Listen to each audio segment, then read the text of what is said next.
so the one other thing that I wanted to get to here was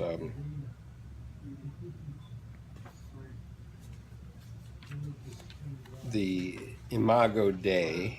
He says, I hope you all follow that. If not, well, let's see.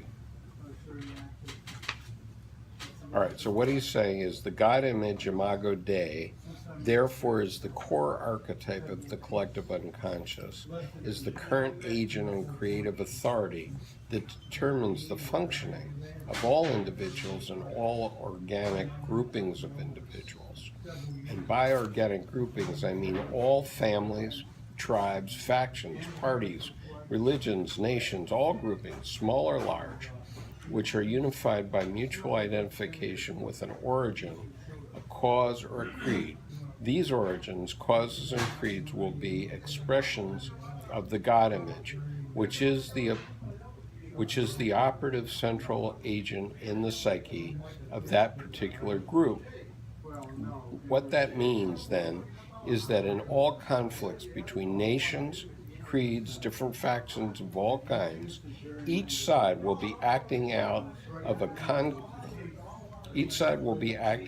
commitment to its own version of the God image.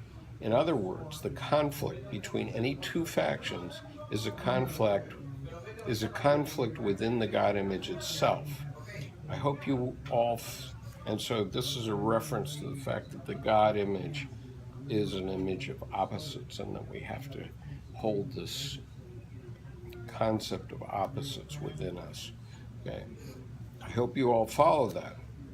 If not, we'll go through it further.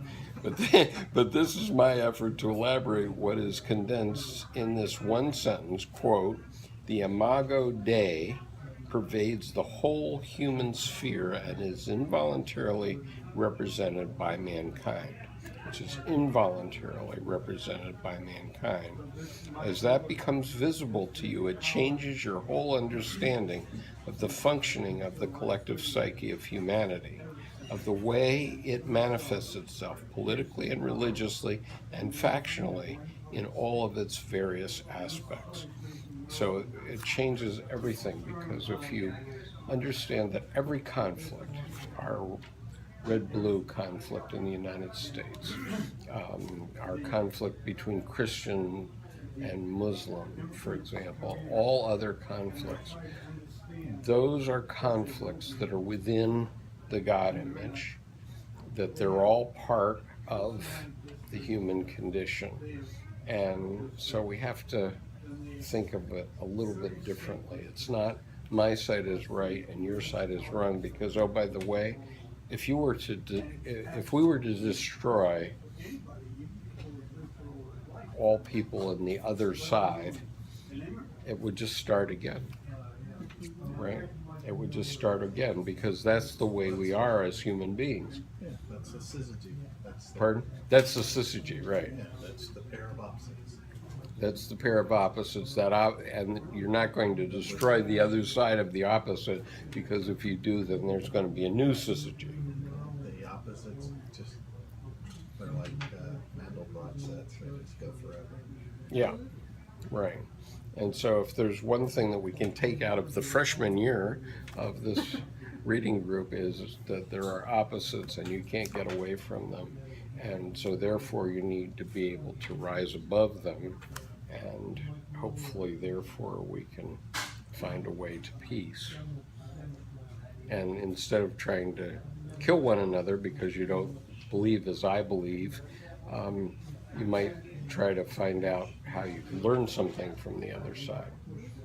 That would be a different attitude, but that's what we need. But looking at it another way, is it could be a fertilizing process